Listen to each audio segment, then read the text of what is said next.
But I'd like to welcome to the show Sharon Meers. She's the co-author of Getting to 50-50, How Working Couples Can Have It All by Sharing It All. Welcome, Sharon. Thanks for having me. Tell me about the overall inspiration for the book. What drove you, as a former managing director at Goldman Sachs, to write this book?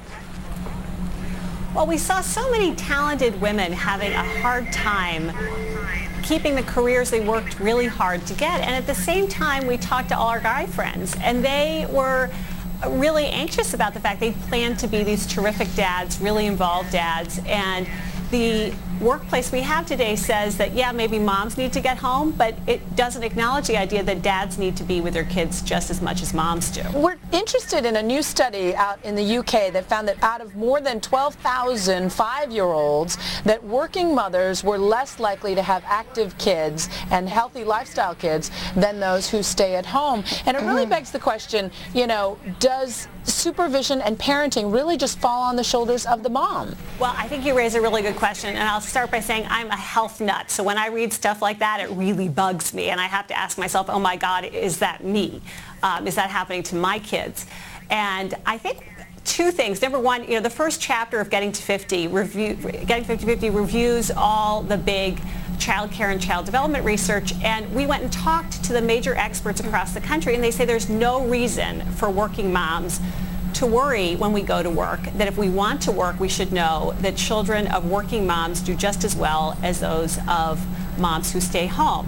And things like this study, this UK study, are interesting in terms of our parenting, but the things that they call out are pretty simple things to fix. Like, you know, they talk about your kids need to eat more fruit and vegetables, less sugary drinks, spend less time in front of the TV. Less TV, right, exactly. Pretty easy. Kind of like eat right and exercise, right?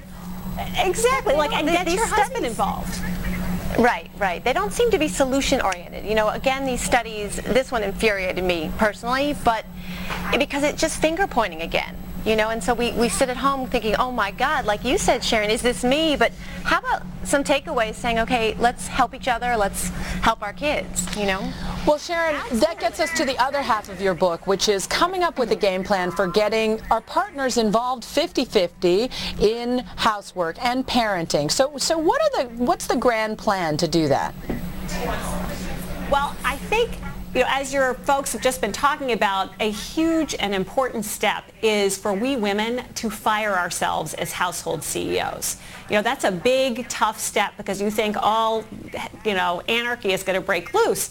But as men have told us, and, you know, the hundreds of men we've talked to now, is that really they'll be fine. They may do things in a really different way, but they're going to do a really good job. And what frequently we have to do to pull back is to say, you know what, some of these things that I feel so passionately about, you know, the colored folders or the, you know, everything has to be organic or whatever it is, does it really matter in the long run, or does it matter more that my husband feels happy and equal being involved with our kids? That's fascinating. Rami had a question about how you run your own world.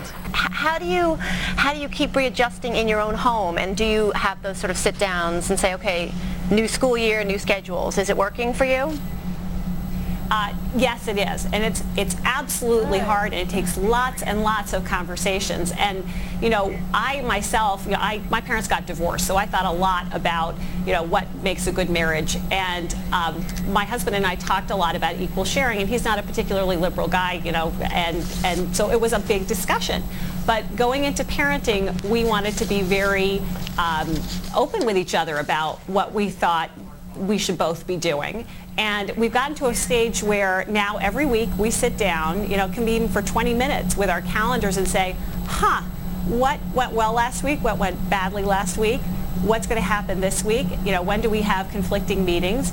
And that really helps us, you know, kind of having a more business-like approach to running your family actually gives you a lot more room for romance. Right. If we had a business-like approach to, you know, sort of job performance, my husband would get fails to take initiative, which on TrueMoms.com there was a confession that was posted which I thought was hysterical.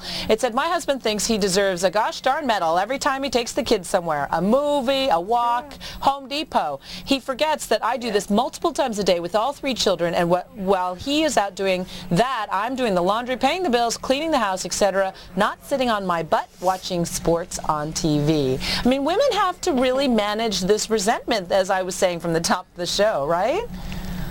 Absolutely. So, one of the best things I've heard from parents on our book tour was the idea of truly just handing off it, making really a list, making a master plan, taking an hour or 2 hours one day when the kids are off doing something else and figuring out what you're doing and what your husband's doing.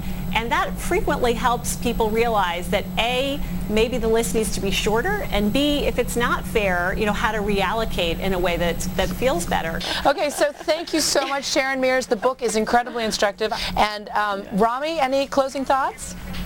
I think just to echo everyone, and especially Sharon, we have to keep sitting down and talking, as petty as it might seem.